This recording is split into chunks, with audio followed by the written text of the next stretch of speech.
보자 한번. 표현을 한번 보고 갑시다. 그러니까 좀 EBS에서도 조금 이상한 것들도 많고 좀 어려운 내용들을 구체적으로 말 안 하는 분들이 몇 개 있는 것 같아서. 참. 저희를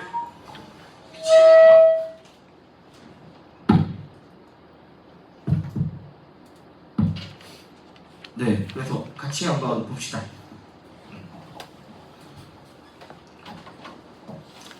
좀 이번에 어려웠지? 맞죠? 구평이 좀 어려웠고 작년에 구평은 좀 쉽게 나왔었거든. 그러다가 이제 수능에서 갑자기 많이 어려워졌었던 거고 이번에는 구평 자체가 좀 난이도가 있게 나왔더라고. 그래서 수능에서도 당연히 어려울 거라 생각하고 이제 최대한 좀 자세하게 정리를 해야 될 것 같아.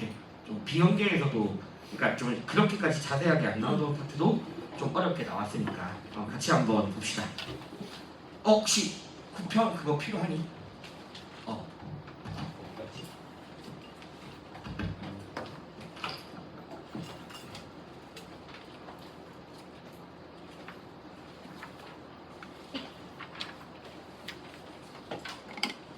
그래서 1번은 안 해도 되죠? 그래서 1번은 그냥 이론 규범 윤리학이고 기술 윤리학이고 나는 자 그다음에 1번에서 1번은 기술 윤리학의 입장이고 답은 2번이 나왔죠. 3번은 메타고 4번은 실전 윤리학이고 5번은 기술 윤리학이죠. 그래서 1번은 뭐 그렇게 어렵지 않았을 것 같고 자 하버마스가 조금 까다로운 부분이 몇 개 있긴 한데 일단 한번 보자 얘들아.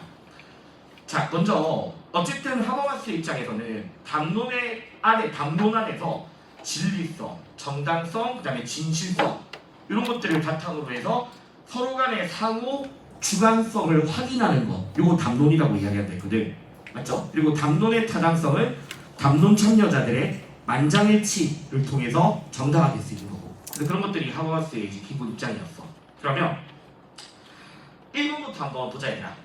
자, 담론의 참여자들은 견해를 비판할 수 있다. 이거는 기본 내용이죠. 하버마스에서 담론 안에서는 누구든지 자유롭게 다른 사람의 의견을 비판할 수 있는 자유가 있고요. 자, 그 다음에 변화시킬 수 있는가? 당연하죠. 왜냐면 각자 다른 이해관계가 얽혀있는 담론 참여자 안에서 서로 이해관계 관계가 얽혀있는데 그런 것들을 서로 합의하고 조정하는 과정에서 자신의 의견을 뭐 할 수 있니? 수정할 수 있잖아. 나도 수정될 수 있고 타인의 의견도 수정될 수 있으니까 그래서 1번은 뭐 당연한 이야기야. 그래서 답은 일단 1번이거든? 그럼 이제 2번 해볼게 얘들아. 자 발언의 진실성이라는 게 담론을 통한 합의에서 도출된다. 그러니까 뭔가 지금 말이 완전 이상해. 왜냐면 이미 담론 안에서는 진리성, 진실성, 정당성이 있는 주장을 해야 되잖아. 맞죠? 그러면 담론 자체의 원칙인 건데 담론을 통해서 진실성이 도출된다? 말이 안 되는 거잖아. 마치 옛날에 막 그런 기출 있잖아. 의견을 수정하고서 담론에 참여해야 된다? 좀 그런 느낌으로 나온 복인 거야. 담론을 통해서 의견이 수정되는 거고 알겠죠? 그 다음에 담론 안에서 이미 진실성이라는 원칙이 적용되어지는 거지 담론을 통해서 진실성이 나타나는 건 아니잖아. 그래서 2번은 틀린 말인 거지. 뭐 크게 의미는 없고 그 다음에 3번 자 선호가 일치하는 참여자들 사이에서만 가능하겠는데 아까도 얘기했듯이 애초에 담론이라는 거는 서로 다른 주장을 할 수 있는 서로 다른 이익 관심을 가지고 있는 참여자들의 상호 주관성의 합의이기 때문에 선호가 일치하지 않더라도 참여자들 사이에서 조정, 변화, 수정을 통해서 합의가 될 수 있잖아. 맞죠? 그래서 3번도 틀린 말이고 다음에 4번은 이제 너희가 이거 좀 기억해야겠네. 어쨌든 우리가 기출에서 많이 나왔듯이 담론에서는 외적이든 내적이든 강제라는 것이 있어서는 안 된다. 맞지? 내적, 외적 강제가 있어서도 안 되고 그 다음에 비교적 최근에 평가원이 우리 수학에서는 우연성의 영향을 받아서도 되니 안 되니? 안 되잖아. 기억나지? 우연성의 영향을 받으면 안 돼. 그러면 요거를 기억해주면 외부의 개입이라는 거는 어떻게 보면 외적 강제일 수도 있고 우연성일 수도 있는 거니까 이런 것들의 영향을 받아서는 안 되는 거니까 이거에 의해서 변경돼서 안 되겠다. 맞지? 되겠니 얘들아? 그래서 4번은 틀린 말인 거죠. 요거를 좀 기억해야 되고 자 그 다음에 담론에서 제기된 주관적 견해가 개인의 양심으로 정당화 되는 게 아니라 합의 또는 만장일치를 통해서 정당화 되는 거니까 개인의 양심이 아니라 만장일치의 합의다라고 해야 되는 거야. 되겠니들아? 그래서 하버마스 입장에서 어쨌든 답은 1번이었고요. 네, 4번 정도 기억해 주면 되지 않을까 싶어. 4번 정도. 됐죠? 자, 그 다음에 이제 3번 한번 봅시다. 이제 이쯤 되면 얘들아, 너희가 간에서 인의 선비 나왔다고 해서 유교하면 안 되잖아. 맞죠? 항상 이 도가의 제시문들을 유교의 단어를 써가면서 유교를 비판한다 라는 거 계속 강조했으니까. 그리고 우리가 워낙 많이 연습했던 게 도가에서 말하는 자연스러운 도가 사라져서 뭐가 등장한다? 인의가 등장하게 됩니다. 그런 인의들이 사회 혼란을 초래하게 한다. 이런 것들이 도가의 표현이었고, 자, 또 도는 억지로 하는 것이 없지만 저절로 되게 한다. 이런 것들 도가가 강조했던 무의의 다스림이었어. 기억나죠? 자, 그러면 어쨌든 도가 입장이야. 자, 그 다음에 을을 보니까 인간의 본성이 선하다. 천하에는 도가 있다. 근데 가르침이 없으면 짐승과 다를 바 없으니까 지혜, 가르침 이런 것들을 강조하고, 특히 결정적으로 인륜이라는 단어는 평가원에서 무조건 유교만 쓰는 단어였어. 알겠죠? 도가에서는 인륜이라는 단어 절대 안 써. 안 된다 그래야겠지. 그래서 인륜은 오로지 유교에서만 쓰는 단어니까 을은 유교입니다. 그래서 아마 이 문제를 풀었을 때는 맞은 사람들은 맹자로 풀었으면 당연히 가능하고, 사실 정확하게 맹자는 아니거든요. 근데 그냥 유교로 풀면 됩니다. 맹자로 된 거야. 알겠죠? 그냥 일단 유교 또는 맹자 입장으로 풀면 돼. 자, 그러면 보기 한번 볼게. 자, 삼강오륜의 도라는 거는 당연히 유교만의 입장이고, 도덕 공동체라는 것도 유교만의 입장이잖아. 그래서 전체 문장은 유교에서만 가능한 표현이고요. 그 다음에 2번은 불교, 그 다음에 3번 도가에서는 무의의 도에 따라서 지혜를 버려야 되고 소박하고 순박한 덕을 실현해야 되니까 전체 문장은 도가 입장에서 가능한 표현 맞네요. 근데 이건 유교 입장이니까 틀렸지. 자, 본성이 원래 선했으니까 본성을 함양해래. 뭐 한자로는 이거 뭐니? 양성이라고 해서 본성을 기른다. 맹자에서 존심양성이라는 표현 있죠. 마음을 보존하고 본성을 기르는, 알겠죠? 본성을 함양하고. 답은 4번이 나왔죠. 답은 4번이고. 자, 그 다음에 5번은 얘들아, 너희가 요 한자를 모른다 하더라도 요 한자는 재물이거든. 알겠죠? 요 한자가 재물이야, 재물. 도가가 모든 만물을 평등하게 바라보는 재물인데, 이걸 모르더라도 얘들아, 자, 제가 이런 말 했었잖아. 동양윤리 할 때 모든 만물을 평등하게 바라보는 거는 뭐랑 뭐가 가능하다? 도가랑 불교가 가능한 표현이라고 했잖아. 모든 만물을 평등하게 바라보는 거. 알겠죠? 적어도 절대 뭐가 아니라고 했니? 유교는 아니야. 유교는 인간 세계 아래에서도 위계가 존재한다고 얘들아. 알겠죠? 그래서 모든 만물을 평등하게 하는 거는 유교 입장에서 틀린 말이니까 5번은 하면 안 되는 거지. 되니? 그렇게 해서 일단 답은 4번이었어. 4번. 아직까지는 좀 무난하고요. 자, 그 다음에 4번 한번 봅시다.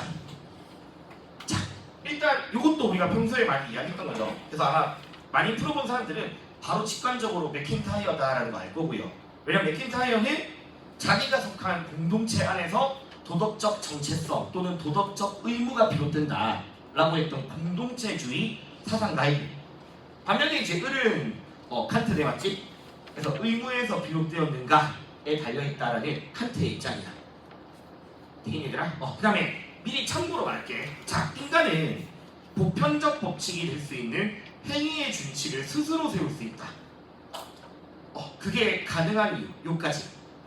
그게 가능한 이유는 인간은 뭐한 존재이기 때문이다? 자유로운 존재야. 알겠죠?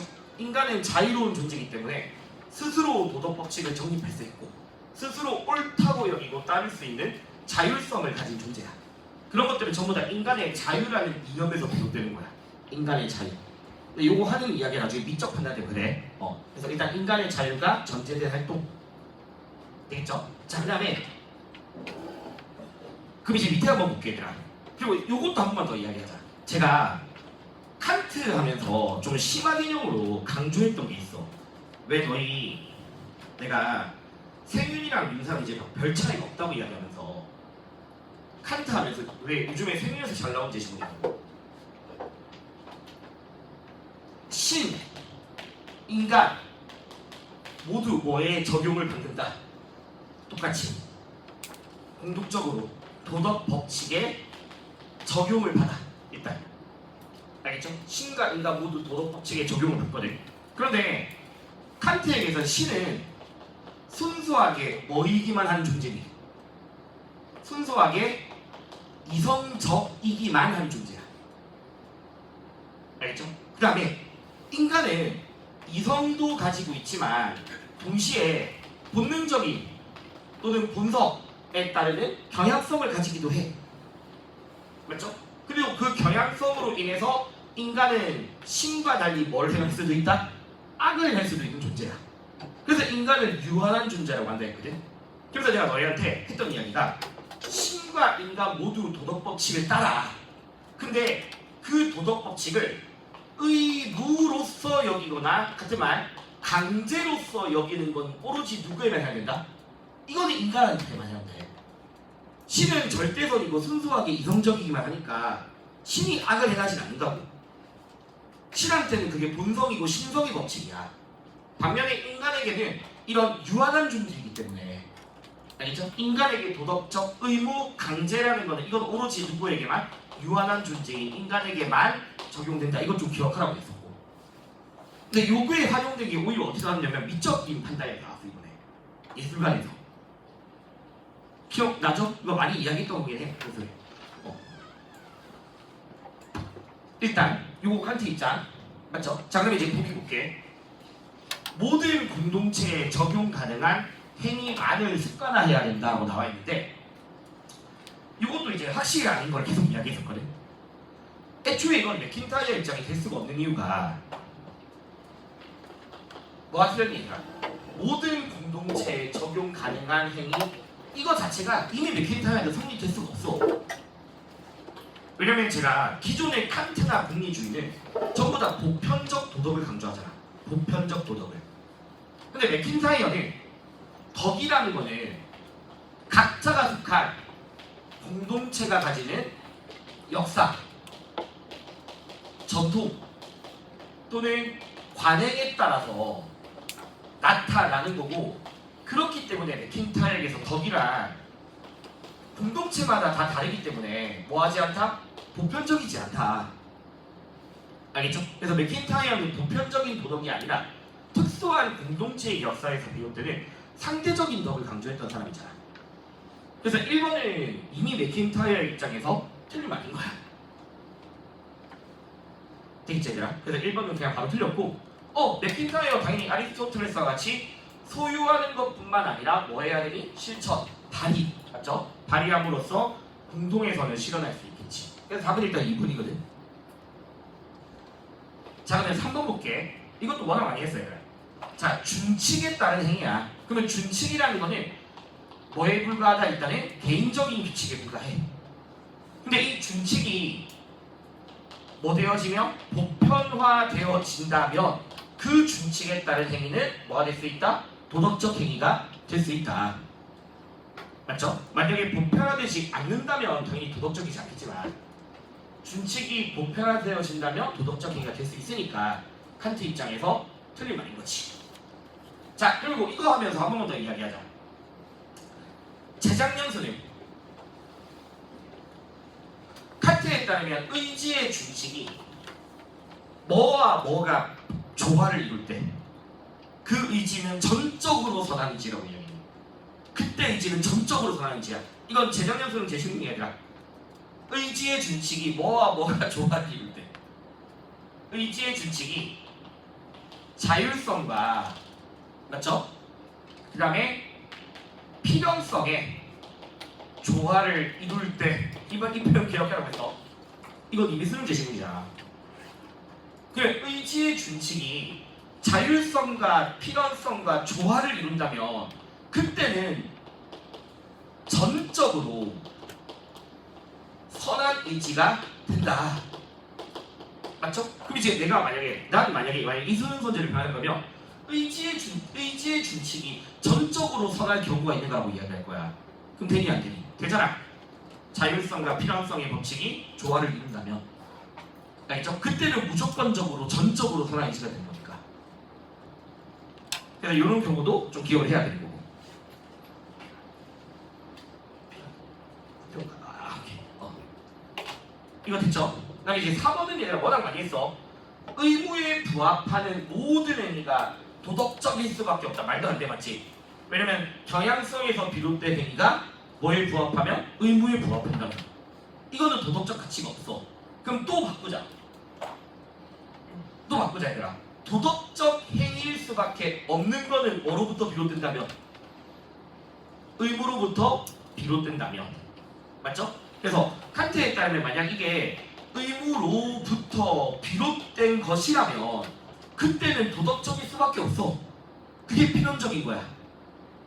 알겠죠? 왜? 의무로부터 비롯된 행위는 반드시 필연적으로 뭐에 일치할 수밖에 없으니까? 의무에 일치할 수밖에 없으니까. 알겠니? 그래서 의무로부터 비롯되면 반드시 무조건 의무에 일치할 수밖에 없기 때문에 의무로부터 비롯된다면 도덕적일 수밖에 없어. 근데 의무에 부합한다고만 해서 도덕적인 건 아니잖아. 이건 이제 워낙 많이 했던 거, 칸트 입장에서. 그 다음에 5번. 말도 안 되는 소리고. 알겠죠? 둘 다 안 되는 소리고. 그래서 답은 어쨌든 2번인데 3번에서도 이런 거 지금 추가한 것들 개념 좀 계속 기억하셔야 됩니다. 됐니? 자, 그 다음에 4번 볼게요. 자, 우리 일단은 여기서 좀 눈으로 보이는 만한 게 이거네. 한 2년 전인가? 3년 전에 평가원에 나왔던 표현. 맞죠? 보기에 나왔었어. 칸트랑 공리주의 같이 물어보는, 벤담이랑 칸트 물어보는 보기였거든. 정의는 만인의 행복에 영향을 미치는 방식일 뿐이다. 이건 보기였단 말이야. 근데 그 보기는 누구만 가능하다? 공리주의만 가능한 표현이야. 맞죠? 왜냐면 그 표현은 행복이 목적이란 거니까. 일단 이거 한 게, 그때 당시엔 벤담한테 물어봤지만 일단 일반 의사 베카리아한테도 당연히 쓸 수 있는 표현. 맞죠? 이제 베카리아도 쓸 수 있다. 이거 기억해야 되고. 자, 그 다음에 정의는 그것이 어떠한 대가로든 매도되는 순간 정의가 될 수 없다. 그럼 다시 말하면 정의는 그 자체가 목적이다. 맞죠? 다른 것으로 환원될 수 없다. 행복을 위한 것으로 간주될 수 없다. 되겠니? 그래서 정의 그 자체를 강조하는 거고요. 그 다음에 이익을 끌어내는 것 이전에 범죄자는 형벌을 받아야 할 상태에 있어야만 하고, 정언 명령이고 칸트 입장이야. 됐죠? 정말 칸트 입장이고 베카리아 입장이니까 일단 제시문 됐고요. 그 다음에 우리 워낙 많이 했던 거, 베카리아는 형벌이란 자유를 포기하는 거지만 각자는 최대한 자유, 최소한 자유, 최소한의 자유만 포기했고 그거의 합이 형벌권이다. 이것도 베카리아 표현이었고 워낙 많이 했던 이야기들이야. 자, 그러면 1번부터 볼게. 자, 범죄에 상응하는 형벌이 정의에 부합하지 않을 수 있음이라는 표현은 애초에 누가 쓸 수 없다? 칸트 입장에서 쓸 수 없다 맞습니다. 그렇죠? 지금 칸트가 베카리아한테 쏘는 표현인데 칸트는 형벌을 어디에 상응해야 돼? 범죄에 상응해야 돼. 맞죠? 범죄에 상응해야 되고 칸트는 그 상응하는 것이 무슨 원리? 동등성의 원리, 동일분복의 원리. 맞죠? 그러면 상응하는 형벌인데 정의에 부합하지 않을 수 있는가는 일단 칸트 입장에서 틀렸습니다. 되겠니들아? 그래서 1번은 이미 답이 안 되는 거야. 됐죠? 자, 그 다음에 2번 볼게. 정의에 반하는 개인의 욕망이 형벌로서 억제해야 한다라는 표현입니다. 요거. 정의에 반하는 개인의 욕망은 형벌로서 억제하라. 얘들아, 이건 일단 결론적으로 보면 베카리아가 동의하는 표현이야. 왜냐면 봐봐. 정의, 그러면 베카리아에게서 정의라는 거는 공익이고, 맞죠? 또는 공공선이야. 그러면 공공선을 해치는 개인의 욕망을 형벌로서 억제하라? 당연히 맞잖아.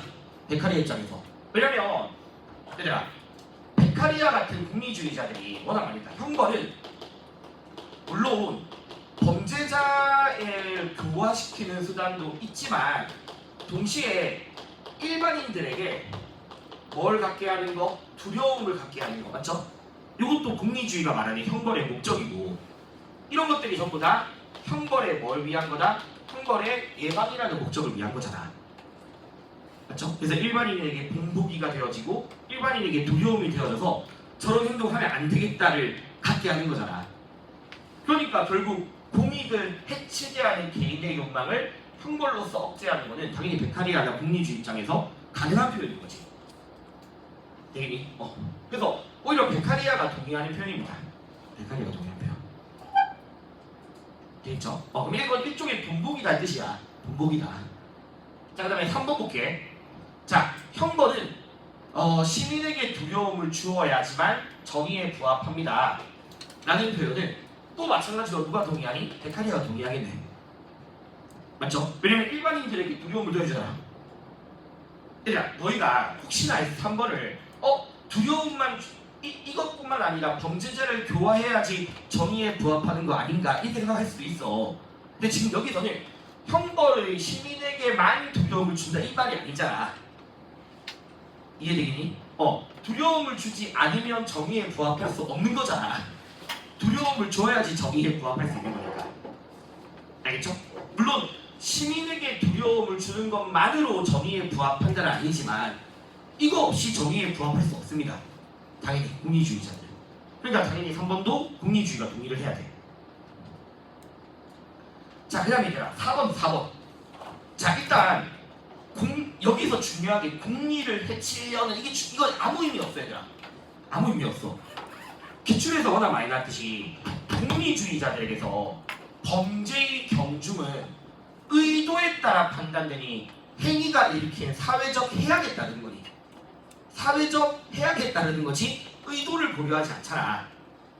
알겠죠? 그래서 의도에 따라 판단됨이라는 표현 자체가 베카리아가 쓰면 안 되는 표현이네. 맞죠? 실제로 얘들아 베카리아에서 범죄와 형벌이라는 표현에서 베카리아가 어떤 식으로 이야기하냐면 의도는 전혀 고려대상이 아니라고 봐. 왜냐면 좋은 의도라도 나쁜 결과를 초래할 수도 있고, 알겠죠? 나쁜 의도라도 좋은 결과를 초래할 수 있기 때문에 의도가 아닌 사회적 해악에, 알겠죠? 사회적 해악에 따라서 경중을 판단해야 돼. 그러니까 4번도 베카리아 입장이 될 수가 없고요. 게임이 그 다음에 5번 보자. 자, 형벌은 범죄를 예방하기 위해 충분한 정도를 이것도 워낙 많이 했어. 자, 공리주의가 말하는 형벌의 비례성. 공리주의가 말하는 형벌의 비례성. 외워야 돼. 이건 이제 기본 내용이니까 범죄에 따른 이익보다는 형벌의 해악, 고통이 더 커야만 하고, 맞죠? 그 다음에 형벌이 예방할 해악을 능가해서는 안 되잖아.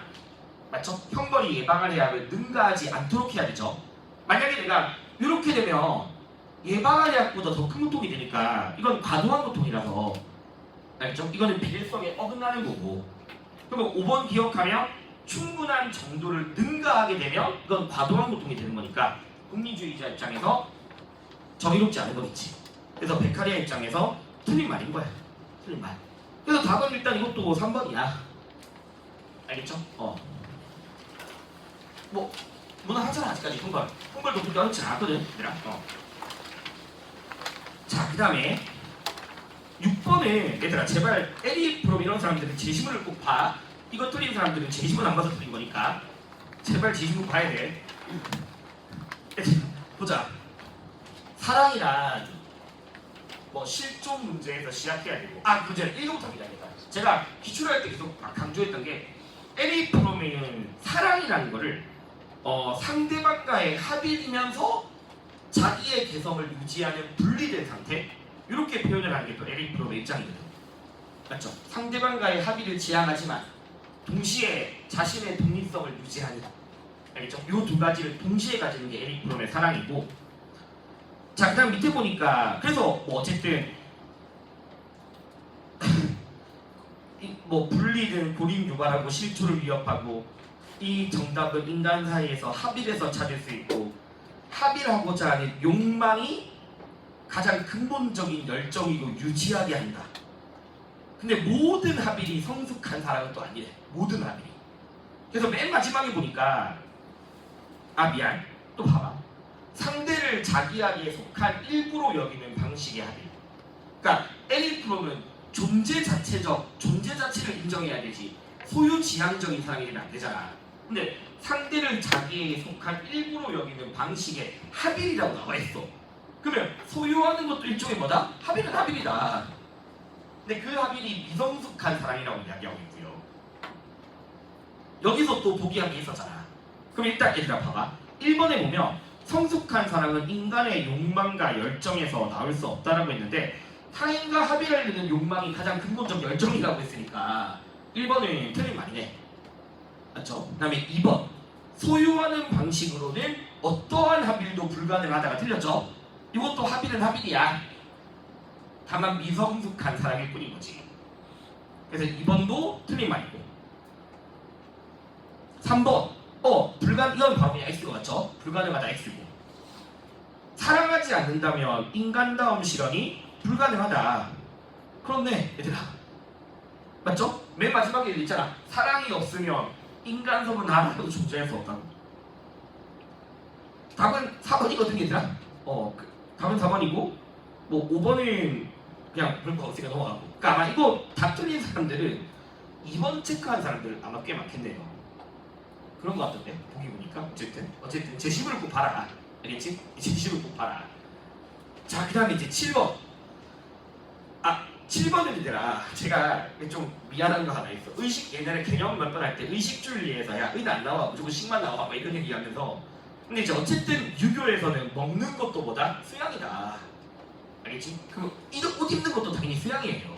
그냥 여기 보면 인 갖추고 예로 행동해야 되고 꾸미는 것보다는 검소한 게 낫고 관도 예의 일부고 알겠죠? 그래서 제 유교에서는 옷 입는 것도 예법을 표현하는 거야.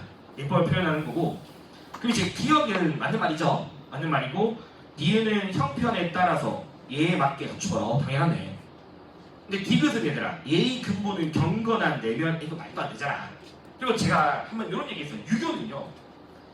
그러니까 성가사랑 그 가족 윤리에 있어서도 예라는 거는 정신과 형식 중에서 뭐가 더 중요하다 이거야. 정신이 더 중요해. 형식보다는 정신이 더 중요해. 근데 그렇다고 해서 유교가 형식을 아예 배제하는 건 절대로 아니야. 알겠죠? 요것도 좀 기억해주면 디귿 리을 충분히 오답으로 찾을 수 있습니다. 그래서 7번도 그냥 무난한 편이었어. 의식주에서 좀 무난하게 나온 편이었고 8번은 안 할게. 8번은 안 하고요. 자 이제 9번 한번 봅시다. 일단 제시문도 뭐 다 했던 이야기. 거의 정의로운 사회, 다수자의 정의감의 호소, 이런 측이나 기회균등의 심각하거나 현저한 위반에 국한되고. 그러니까 차등의 원칙을 위반하는 법은 불복종 대상이 아니고. 이유는 뭐 하기가 어렵다? 확인하기가 어렵다. 근데 내가 올해 소환해서 좀 이상한 보기 안에 있을 수 있다 했어.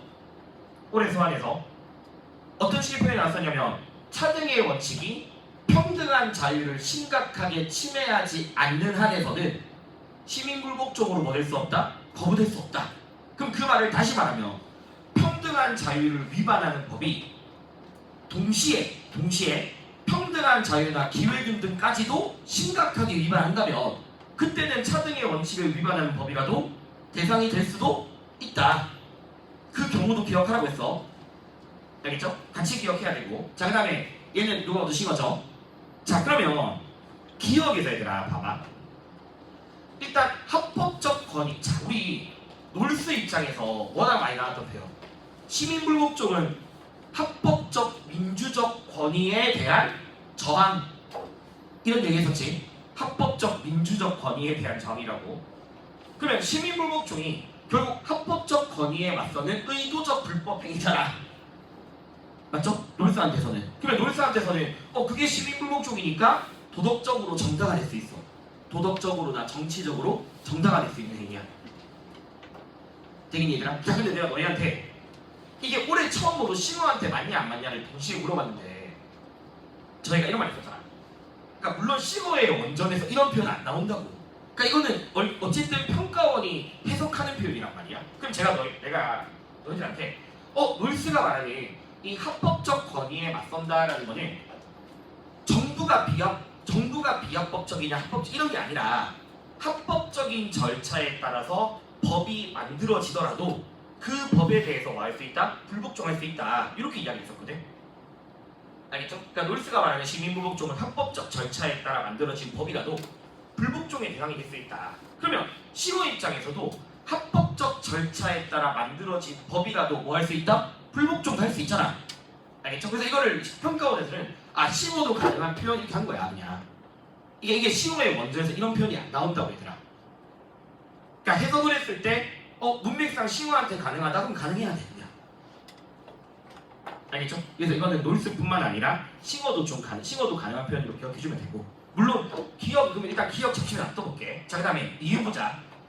민주적 체제를 유지하기 위한 모든 시민의 권리입니다. 자, 우리 놀스한테서 거의 정의로운 사회 이꼴 민주체제, 알겠죠? 거의 정의로운 사회 이꼴 민주체제에서 요구되는 뭐가 있다? 자연적 의무라는 게 있어. 누구에게나 요구되는 자연적 의무. 알겠니? 그러면 놀스가 말했던 자연적 의무는 뭐였니? 내용. 체제를 유지 또는 안정. 알겠죠? 민주적 체제를 안정시켜 나가고 체제를 유지해 나가고 아니면 사회 정의 실현에 기여하는 것. 이게 자연적 의무였거든. 그리고 자연적 의무에는 제가 두 가지가 있다고 했어요. 놀스한테서. 뭐가 있다 했냐? 법을 지키는 것도 체제 유지와 안정, 정의에 기여할 수 있고요. 심각하게 부정의한 법을 어기는 시민 불복종이라는 행위도 체제 유지, 안정 및 정의 실현에 기여할 수 있고요. 당연히 준법의 의무든 시민 불복종이든 다 누구에게나 요구되어지는 의무이자 권리야. 이것도 의무이자 권리야. 의무이자 권리 알겠지? 자, 그러면 다시 시민불복종은 체제 유지를 위한 모든 시민들에게 주어져 있는 권리인 거. 당연히 맞는 말이잖아. 누구한테 있고 누구한테 없는 게 아니잖아. 민주체제에서는 누구라도 자연적 의무이자 권리가 존재한다고. 이해되겠죠? 그래서 디귿은 놀스한테서 당연히 맞는 말이야. 난 이해돼. 자, 그 다음에 디귿이 자, 이제 봐봐. 여기서 중요한 거는 부합이야, 부합. 그러니까 근거랑 부합은 다르다고. 예를 들어서 제가 평소에 놀스가 개인의 이익에 근거한 시민불복종은 정의롭지 않아. 근데 시민불복종이 개인의 이익과 부합될 수 있니? 양립될 수 있니? 양립될 수 있어. 왜? 정의를 위한 시민불복종이 개인한테 이익이 될 수 있잖아. 알겠죠? 그래서 부합, 양립 이런 식의 표현들을 사실 크게 문제가 안 돼. 자, 그러면 놀스 입장에서 애초에 시민불복종이라는 행위가 정치적 신념 또는 양심을 표현하는 정치적 행위, 이게 놀스한테서 시민불복종을 또 다르게 말한단 말이야. 정치적 신념과 양심을 표현하는 거야. 양심에 따른 거야. 양심적 행위야. 다만 어디에 근거한? 공유된 정의관에 근거한. 알겠죠? 공유된 정의관에 근거하지만 양심에 따른 거야. 그러니까 양심에 부합할 수 있지. 다만 개인의 양심에 근거가 되면 안 되는 거고. 알겠죠? 그래서 정치적 신념을 표현하는 양심적 행위다. 양심적 표현이다. 라는 표현을 기억해주면 양심에 부합하는 정치적 행위가 될 수 있겠죠. 그럼 이걸 좀 바꾸자. 그럼 봐봐. 이 디귿 선지를 바꿔서 양심에 부합하는 자 이거 잘 봐봐. 이것도 작년 수능이랑 올해 수학에서 강좌돼서 양심에 부합하는 모든 저항 이 곧 시민불복종으로서 정당화된다. 이렇게 하면 돼, 안 돼? 양심에 부합하는 모든 저항이 시민불복종으로서 정당화된다는 틀린 말이죠. 왜냐면 내가 놀스한테서 양심적 행위, 개인의 양심에 근거한 양심적 행위, 이건 시민불복종 아니라고 했잖아. 그럼 만약에 양심에 부합하지만 그게 근거가 공유된 정의관이 아닌 개인의 양심에 근거한 저항이라면 이거 시민불복종도 아니잖아. 그래서 내가 너희 수완할 때 이런 말 했어. 놀스한테서 시민불복종은 양심적 행위야. 근데 모든 양심적 거부가 곧 시민불복종이 되면 돼야 안 돼? 그건 아니야. 알겠죠? 모든 양심적 거부가 시민불복종은 아니야. 양심적 거부 중에서는 개인의 양심의 근거도 있어. 알겠죠? 그래서 디귿을 같이 좀 기억해야 되고. 되겠니? 자, 그 다음에 니을. 얘들아, 니을 한 번만 더. 여기서 이거 바뀌면 안 돼. 국리증지를 위해. 이게 중요한 건 아니라고 얘들아. 왜냐면 제가 싱어할 때도 이야기했지만 싱어 같은 국리주의자들한테서는 의도가 중요하니 결과가 중요하니. 결과가 중요해. 결과가. 의도는 중요하지 않아. 그러면 아무리 국리의 증지를 위해 다수가 합의하더라도 싱어 입장에서 심각한 해악을 초래할 수 있잖아. 결과적으로는. 알겠죠? 결과적으로는 심각한 해악을 초래할 수 있으니까 그 정책에 대한 불복종은 가능하다가 되는 거니까 이율은 틀린 말인 거죠. 되겠죠? 그래서 일단은 그들을 좀 다 좀 잘 기억해줘야 되고, 특히 아까 기억은 놀스뿐만 아니라 싱어도 정당화될 수 있다. 까지 좀 기억해주면 좋을 것 같아요. 자, 그 다음에 10번. 10번. 자, 하나 다시 뜯어서 하자, 이거. 10번이 이번에 좀 많이 어려워. 그렇죠? 10번이. 자, 다시 보자. 자, 우리가 제시문 평가할 때 했던 이야기가 미는 선의 상징이다. 자, 이거만 보자마자 바로 칸트라고 했어. 일단 칸트야. 자, 봐봐. 우리가 평소에 수완했던 표현은 잠깐 다시 보자. 미는 선의 상징인데 미는 만족을 주는데 동시에 그 만족이 다른 사람에게도 동의를 요청한다는 점에서 그렇대. 그래서 이거 관련해서 우리가 이런 얘기 있었다. 한번 적어봐봐.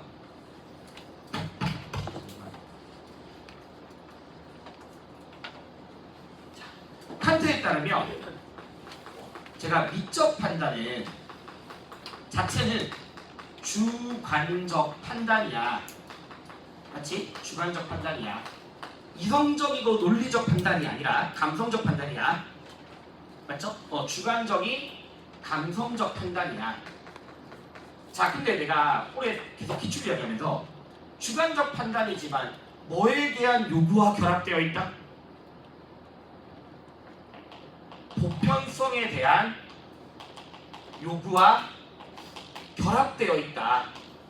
이렇게 이야기했어. 알겠죠? 보편성에 대한 요구와 결합되어 있다. 그래서 그냥 쉽게 생각하면 얘들아, 내가 만약에 어떤 아름답다라는 판단을 했어. 자연의 아름답다라는 판단을 했어. 감성적 판단을 했어.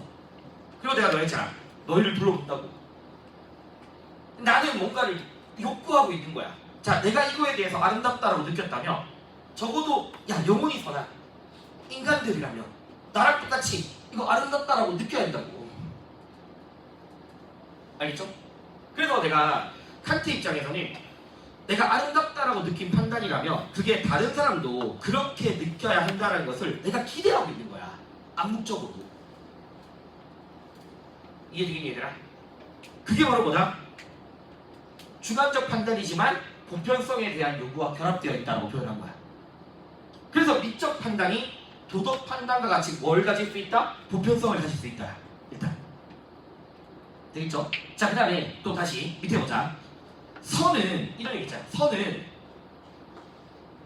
신을 포함한 모든 이성적 존재자에게 적용된대. 그래서 내가 선은 신뿐만 아니라 인간에게도 같이 적용이 되어져. 일단 선은. 그 다음에 쾌적함. 이거 보통 수완에서는 보통 지금까지 기출한 수완에서 안락함이라고 하거든.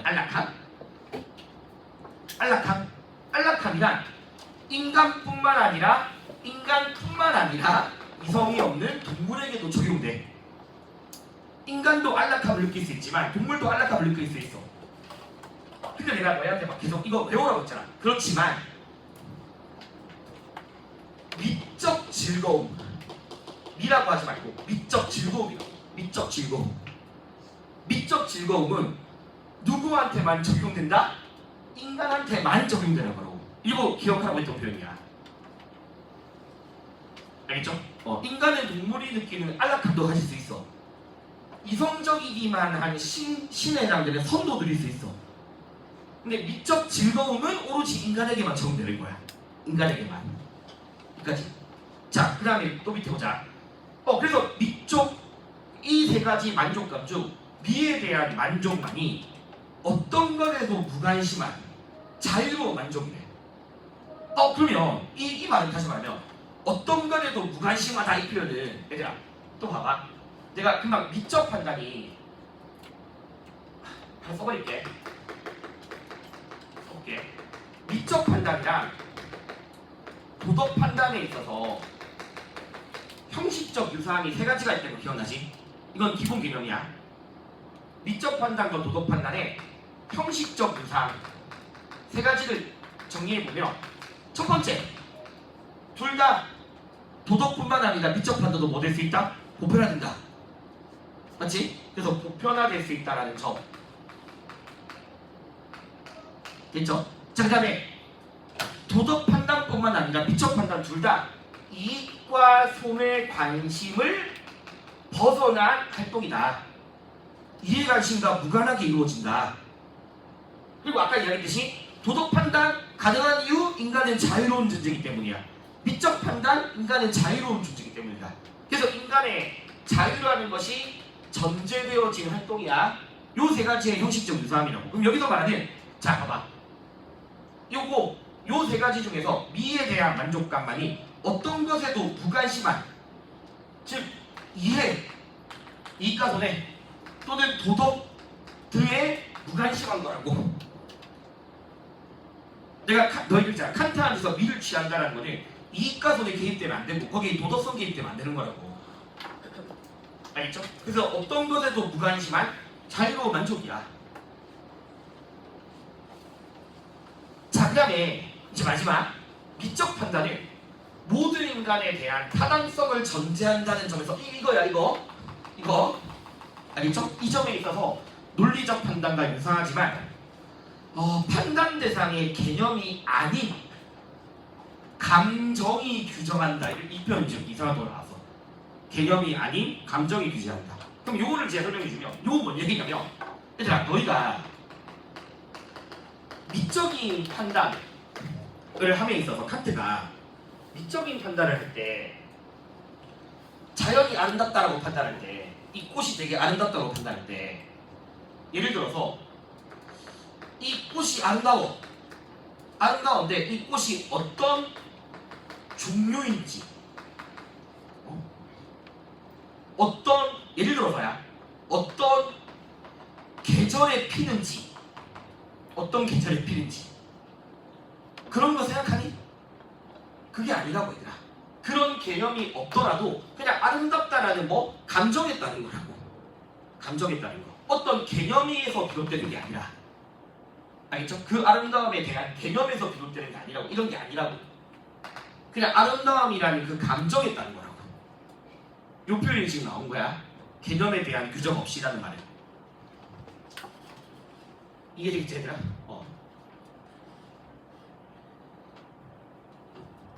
자, 그럼 이제 다시 보자. 그래서 기억은 사실 물론 이거는 내가 이제 너희 정리하라고 정리해준 거니까 요 당시의 기억은 충분히 재심문 보고도 할 수 있어. 왜냐면 맨 마지막에 알겠죠? 미적 판단이 개념이 아닌 감정이 규정한다고 했으니까 요거 인지하고 있으면 기억 선지에서 미라는 거는 개념 없더라도 보편적 만족을 줄 수 있다는 충분히 추론될 수 있고요. 알겠죠? 이제 그럼 너희들이 이해해야 될 거는 미적 판단에서 개념이라는 건 이런 거 말하는 거라고. 근데 이런 개념이 없더라도 인간한테 아름다움이라는 주관적 만족을 가져줄 수 있다. 알겠죠? 이거 좀 기억해줘야 돼. 자, 그 다음에 니은 선, 미, 그 다음에 쾌적함 세 가지를 다 느낄 수 있는 존재자는 요 제시문을 누구였다? 공통으로 가지는 건 인간이잖아, 맞지? 그럼 니은은 인간이네. 그럼 다시 말하면 얘들아 다시 인간만이 선, 미, 쾌적함의 만족을 다 뭐 할 수 있다? 느낄 수 있는 거야. 인간만이 그럴 존재자인 거죠. 그 다음에 티귿은 얘들아 뭐가 틀렸다? 이거 그렇지? 모든 이성적 존재자가 돼버리면 아까 처음에 이야기했던 거 칸트 윤리학 이야기할 때 이거는 인간뿐만 아니라 누구도 신도 해당되는 거잖아. 신도 해당되는 거. 모든 이성적 존재자니까. 그럼 이것도 얘들아 이미 제시문에서 나와 있잖아. 알겠죠? 제시문에서는 그런 표현이 나와 있으니까. 그러면 미적 판단은 인간에 대해서 타당성을 전제하는 거지 신에 대해서 타당성이 전제되는 건 아니라고 얘들아. 알겠죠? 그래서 이것을 모든 이성적 존재자가 틀린 거고. 그다음에 이유는 얘들아 미적 판단만이 주관적 만족으로부터 자유롭다. 뭐 틀린 얘기야? 왜 틀렸니?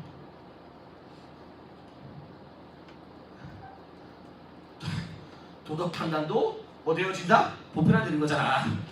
알겠죠? 미적 판단뿐만 아니라 도덕 판단도 다 보편화될 수 있고 뭐로부터 전제되고 자유로부터 비롯되잖아. 자유로부터. 알겠죠? 자유가 전제되는 거니까. 그래서 미적 판단만이 자유로운 판단이다가 틀렸던 게 도덕 판단도 자유로운 판단이다 되는 거야. 자유로운 판단이다.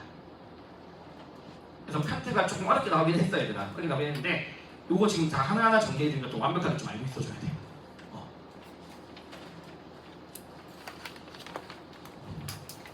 뭔가 거의 끝판왕처럼 나온 느낌이네. 칸트의 이 개념이. 그 다음에 얘들아 이제 11번. 11번 내가 좀 5번에 미리 말할게. 이거 가지고서 정의감 떠올리면 안 됩니다. 알겠죠? 이걸 정의감이라 생각하는 사람들이 있어서 말이 안 돼. 그건 전혀 다른 개념이야. 왜냐면 올해 3월 학평에 나왔어. 너희. 이거 우리 나랑 OX 할때 했었는데 3월 학평에 뭐가 나왔냐면 인간은 자기가 선하다고 생각하는 것을 최우선적으로 고려한다 이렇게 나와 있어. 자신이 선이라고 생각하는 것을 최우선적으로 고려한다. 그러면 자기가 선을 추구할 수 있다. 여기서 말하는 선은 자신에게 좋음, 자신에게 이익이 되는 거 이런 것들을 최우선적으로 고려한다는 거지. 정의감으로부터 이 선을 추론하면 안 돼. 그건 잘못된 개념이야. 알겠죠? 여기서 말하는 선은 자신에게 좋음, 자신에게 이익이 되는 거 이런 것들을 가장 최우선적으로 고려함. 알겠죠? 요게 올해 3월달에 나왔던 걸 넣어놓은 거예요. 그래서 모른다 이거 틀린 거지, 그치? 이거 틀렸습니다. 자, 그 다음에 1번 얘들아 원초적 합의는 결국 모두의 복지라는 거는 사실 너희가 행복으로 해석해도 크게 상관이 없습니다. 모두의 행복, 모두의 이익을 위한 사회를 지향하자. 맞지? 왜냐면 결국 놀스가 말하는 정의로운 사회는 모두에게 이익이 되어지는 호혜성의 원칙에 따른 사회. 알겠죠? 모두의 협력을 이끌어내는 사회. 호혜성이라는 단어를 꼭 기억해야 돼. 그러면 모두에게 이익이 되어지는 사회를 지향한다. 모두에게 행복이 될 수 있는 사회를 지향한다. 그래서 1번은 틀린 말이죠. 자, 그 다음에 2번은 얘들아 이것도 너무 치사하다. 자, 보자. 물론 가상 공간에서야 우연성이 작용되지 않잖아.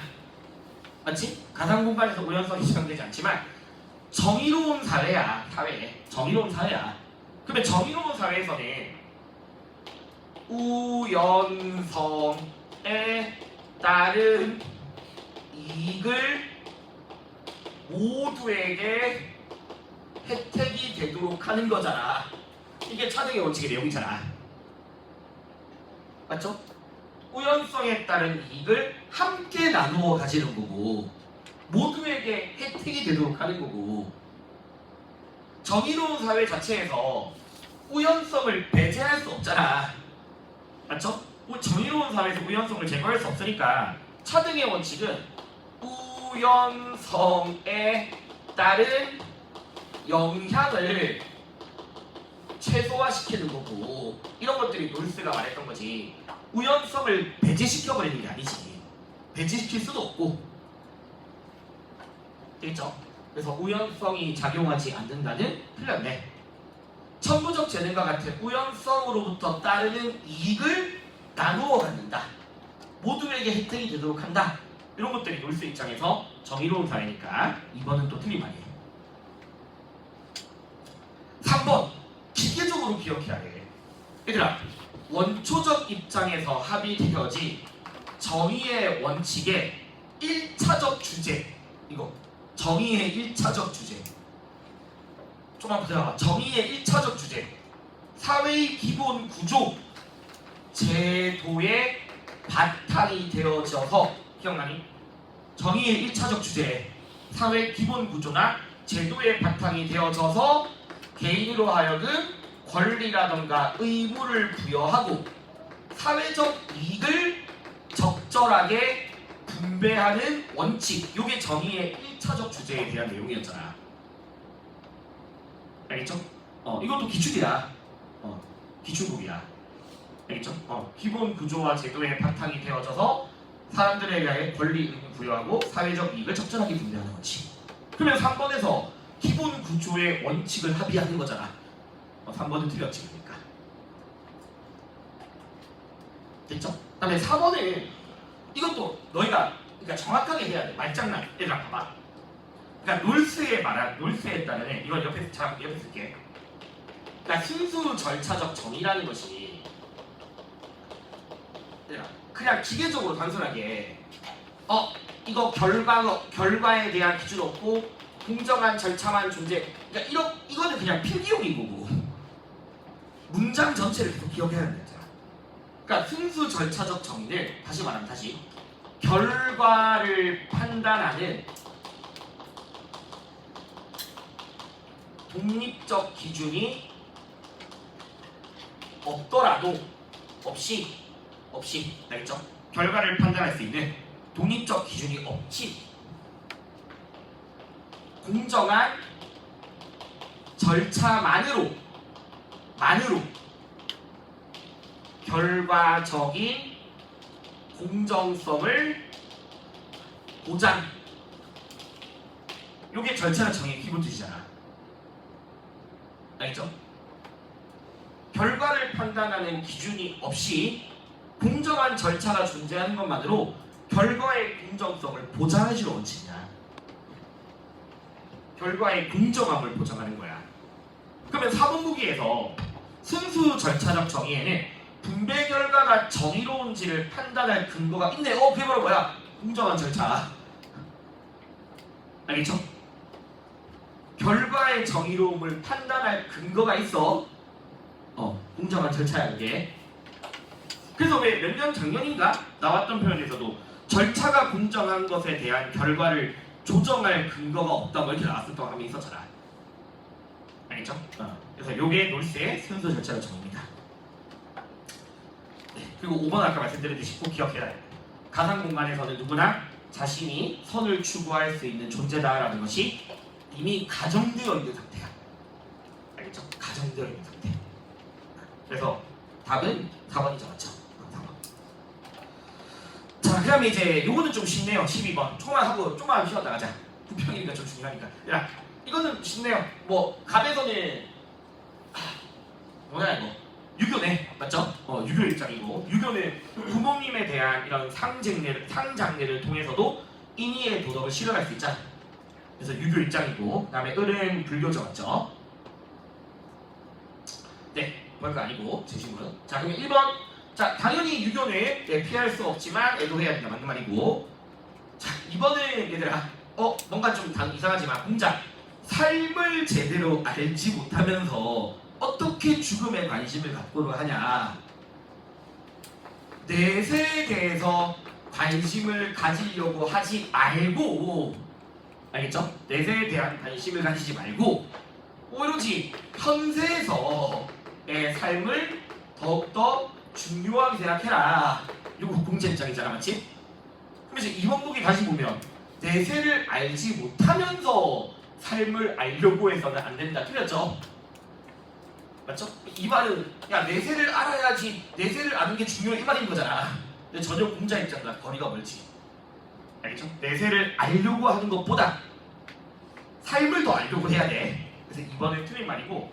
자, 얘들아 이거 말했잖아. 얘들아 봐봐. 나 너희 이거 들어. 자, 어리석은 자 중생은 이미 어리석다가 가정돼 있어. 중생은 태어났으니 뭐 하는 거야? 죽는 거야. 태어났으니 죽는 거라고. 알겠지? 그래서 내가 죽음이 있는 이유는 뭐가 있어서야? 삶이 있어서야. 삶이 있으니까 죽음이 있는 거고 깨닫지 못한 중생들이 죽음이 뭐로 또 데려가가? 삶으로 데려가는 거잖아. 그래서 결국 삶과 죽음은 뭐에 따른 거다? 연기에 따른 순환이다. 그래서 이렇게 이야기했던 거고. 태어났으면 죽어야 돼. 태어난 이상은. 알겠죠? 그래서 삶이 있으니 죽음이 있고 죽음으로부터 삶이 존재하는 거고. 그러니까 상관없이 X. 맞죠? 결국 연기에 있다는 거야. 연기에 있다는 거. 삶이라는 원인에 따라서 나타나는 거니까 죽음이라는 것도. 자, 그 다음에 다시 열반에 이른 사람이야. 알겠죠? 열반에 이른 사람. 그러면 윤회에서 뭐 할 수 있다? 벗어나잖아, 그렇지? 이건 쉽고. 열반에 이르렀으니까. 그 다음에 5번 말도 안 되지. 얘들아, 자, 5번 무기는 누구랑 이야기하자. 장년수는 불교랑 누가 삶과 죽음에 뭐 하지 마라? 집착하지 마라. 맞죠? 삶과 죽음에 대한 집착을 버리고 죽음의 두려움을 벗어나야 돼. 근데 내가 이거 불교, 도가 뿐만 아니라 누구도 가능하대. 유교도 가능한 거라고. 맞잖아. 유교도 오름을 위해서는 죽을 수 있잖아. 삶에 대해서 집착하면 안 된다 했잖아. 유교도. 알겠지? 그래서 삶과 죽음에 대한 집착을 버리고서 죽음의 고통을 벗어나야 되는 거지. 그래서 5번은 애착으로서, 집착으로서라고 하면 절대 안 되는 표현이죠. 알겠죠? 유교도 가능한 표현이다. 그리고 내가 13번 내가 좀 미안합니다. 13번은 나도 이거 아무도 예상 못했어. 이거 사실 이거 어떻게 알아? 5년 만에 지금 평가에서 빈버가 나왔는데 평가에서 빈버가 나왔으니 얘들아 어쩔 수 없이 이번 마지막 파이널에서 빈버를 좀 집중적으로 합시다. 내가 5년 만에 나왔어 평가원에서. 근데 이거 내가 이런 얘기를 했어. 리부어를 여기까지만 하고 좀 생각해 갈게. 잘 봐봐. 자, 일단 리부어의 기본 개념은 어느 정도 안다는 가정하에 갈게. 기본 개념을 좀 안다는 가정하에. 이건 그러니까 이런 것들을 몇 번 이야기해 보세요. 리부어는 일단 집단 사회 정의 이것부터 하자. 자, 리부어가 말하는 사회 정의라는 것은 집단 간의 갈등을 해결하는 거야. 이게 사회 정의야. 일단 알겠죠? 여기 리버가 말하는 사회 정의야. 자, 그 다음에 리버는 실학자야. 실학자인데 현실주의 실학자야. 그러면 리버가 말하는 집단 간의 갈등을 해결한다는 게 적어도 얘들아 인간 세계 안에서, 자, 얘들아 기본적으로 기독교주의자들은 인간은 불완전해. 알겠지? 하나님의 세계가 영생의 삶이야. 인간 세계에서 집단 간 갈등을 완전히 해소하는 거는 가능할까 안 될까 이거. 일단 집단 간의 갈등을 완전히 제거할 수 있어? 그건 안 돼. 계속해서 집단 간의 갈등은 생겨. 알겠죠? 집단 간 갈등을 완전히 해소하는 게 아니야. 그러면 리부어가 말하는 이 인간 세계에서의 집단 간의 갈등을 해결하는 건 뭐냐면 집단 간의 뭐다? 힘의 균형이야. 현실주의 실학자라고 얘들아. 알겠죠? 집단과 집단 간의 힘의 균형을 추구하는 게 리버가 말하는 집단 간 갈등 해결이야. 여기 힘의 균형이야. 그러면 이 집단이 이기심 발휘하면 우리도 뭐 해야 돼? 이기심으로 맞서야 돼. 이 집단이 우리한테 강제력 행사하면 우리도 강제력으로 맞서야 돼. 힘은 힘으로 맞서는 거야. 이기심은 이기심으로 맞서는 거고. 리버는 기본적으로 모든 인간사회 집단들은 다 이기적이야. 어떤 집단도 다른 집단에 대해서 순수하게 도덕적인 동정심 같은 거 발휘하는 그런 집단 없어. 인간 세계에서는. 알겠죠? 그래서 리버는 다시 한 집단이, 자 봐봐, 이 현실과 비슷해. 한 집단이 힘의 우월성을 가지고서 B 집단에 대해서 과도한 강제력을 행사하게 됨으로써 집단 간의 갈등이 생기는 거거든. 힘의 차이로부터. 그러면 B 집단도 뭐 해라고? 맞서라고 거기 돼서 맞서라고. 이 집단한테 막 우리를 동정해달라. 우리를 그렇게 말할 수 없어. 개인의 선의지, 양심, 도덕성 그런 것들로 집단 간의 갈등을 해결할 수 없단 말이야. 그래서 리버는 사회 정의를 실현하기 위한 무슨 수단을 이야기했다? 비합리적 수단이라는 걸 이야기한다고. 비합리적 수단. 그리고 비합리적 수단으로서 이 안에 뭐가 들어가냐면 투쟁, 강제력 또는 원한, 이기심 이런 것들이 다 여기에 해당되는 거야. 투쟁, 강제력, 원한, 이기심 이런 것들이. 자, 그리고 평가원에서 5년 만에 나왔지만 교육청에서 마지막에 나온 표현. 자, 여기서 말하는 투쟁이나 강제력은 비폭력적인 방법으로도 나타낼 수 있어. 예를 들어서 간디의 불복종 운동 이런 것들, 영국 산풍 불매운동, 비폭력적으로 나타날 수도 있지만 얘들아 집중해봐. 폭력도 가능은 해. 불가능하지 않아. 폭력도 가능은 해. 일단 자 그다음에 그런데 이 강제력이나 투쟁이 저 집단 다 죽여버리자 이건 안 된다고 했잖아. 반드시 뭐의 통제를 받아야 된다? 도덕성의 통제를 받아야 돼. 알겠죠? 개인의 도덕성, 선의지의 통제를 받는 강제력이야. 그러면 이렇게 선의지의 통제를 받게 되면 이 비합리적 수단도 도덕적 요소에 부합되어지는 거야. 도덕적 요소에 부합돼. 자, 그래서 여기서 또 중요한 거. 그러면 봐봐. 사회 정의에 기여한 폭력은 그 자체만으로 비도덕적인가? 라는 게 교육청에 한번 나왔고요. 알겠죠? 폭력이 그 자체만으로 비도덕적인가는 절대 아니야. 왜 아니냐면 다시 선의지의 통제를 받게 되면 도덕적 요소에 부합되는 거지만 선의지의 통제를 받지 않으면 비도덕적이 되는 거야. 그럼 다시 말하면 투쟁이든 강제력이든 폭력이든 비폭력이든 선의지의 여부에 따라서 도덕적일 수도 있고 비도덕적일 수도 있는 거야. 그래서 그 자체만으로 비도덕적인 것은 아니다. 도덕적인 것도 아니지만 비도덕적인 것도 아니야. 대인이? 자, 그래서 궁극적으로 봐봐. 이제 마지막. 그럼 궁극적으로 야, 리버가 추구하는 이 강제력이라는 거는 결국 강제력을 제거하는 건 아니거든. 인간 사회에서 강제력은 필수적이야. 근데 강제력만으로는 또 안 돼. 뭐가 있어야 되니까? 선의지가 있어야 되니까. 그래서 리버는 무슨 강제력을 이야기하냐니 최소화된 강제력을 통해서 사회 정의를 실현해야 돼. 알겠죠? 최소화된 강제력으로서 사회 정의를 실현하는 거야. 여기 리버에 지금까지 나왔던 개념들을 정리해 놓은 거야. 최소화된 강제력. 까지 기억해 줘야 돼. 자, 근데 여기서 이제 내가 봐봐. 이상한 말이 하나 있다. 자, 일단 여기서 보자. 일단 요거 다시 한번 조셔볼게. 비슷한 투쟁이나 강제력. 얘들아, 봐봐. 리버는 신학자야. 신학자지만 동시에 현실주의자야. 내가 너희 개념 설명할 때 이런 얘기 몇 번 했었거든. 그러니까 리버가 활동했던 시대가 1920년대 미국에서 디트로이트 지방. 그러니까 노동자, 노사 간 집단 투쟁하고 막 싸울 때야. 그럼 막 죽이려고 할 때. 그러면 그 당시 집단 간의 갈등에 대해서 정말 종교적인 이상주의자들, 전형적인 하나님을 믿는 사람들, 전형적인 선교사들은 뭐라 그러니? 서로 화해하고 용서하고 살아가라고 해. 근데 리버가 봤을 때 그런 거 안 먹힌다고. 모든 집단이 이기적이니까. 그래서 강제력에 대해서 이야기를 한 거야. 그러면 이 리버가 말하는 이 강제력에 대해서 그런 종교적 이상주의자들은 이거 좋아하겠니 안 좋아하겠니?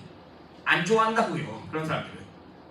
알겠죠? 그런 하나님의 사랑과 화해와 이런 걸 추구하는 사람들한테서 이거는 말도 안 되는 거거든. 그래서 리버가 뭐라 표현하면 설령 도덕성이 높은 개인들이 승인하지 않더라도 이 말이 붙는 거야. 도덕성이 높은 개인들이 승인하지 않더라도. 그러니까 그런 종교적 이상주의자들은 이 강제력의 사용에 대해서 승인하지 않는다고. 근데 그 사람들이 승인하지 않더라도 강제력은 필수적이다. 그래서 이 제시문에서 지금 보면 비정상적으로 확장된 집단의 이심, 알겠죠? 과도한 강제력을 견제하기 위해서는 똑같이 뭐 해야 돼? 강제력 해야 돼. 근데 그 강제력은 도덕성이 높은 사람들로부터 뭐 할 수 없는 거? 승인은 받을 수 없어. 그렇지만 우리는 강제력을 사용해야만 해. 알겠죠? 그리고 그 강제력은 반드시 선의지의 통제를 받아야 되는 거고.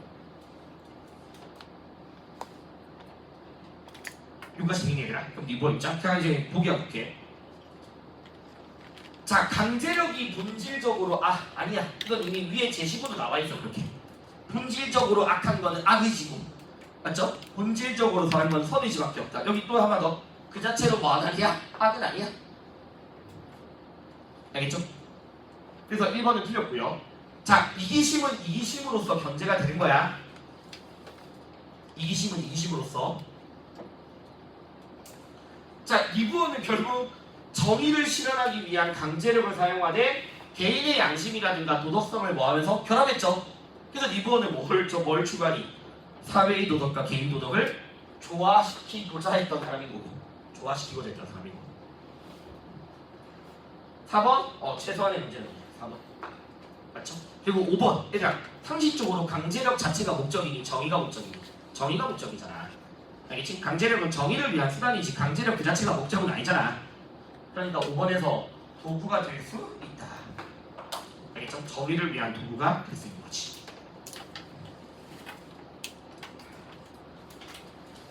이건 너무 중요하니까 조금만 얘들아 조금만 더 조금만 쉬었다 할까? 조금만 쉬었다 하자. 1시간씩 했으니까 조금만 쉬었다가 이어서 이거 마무리할게 얘들아.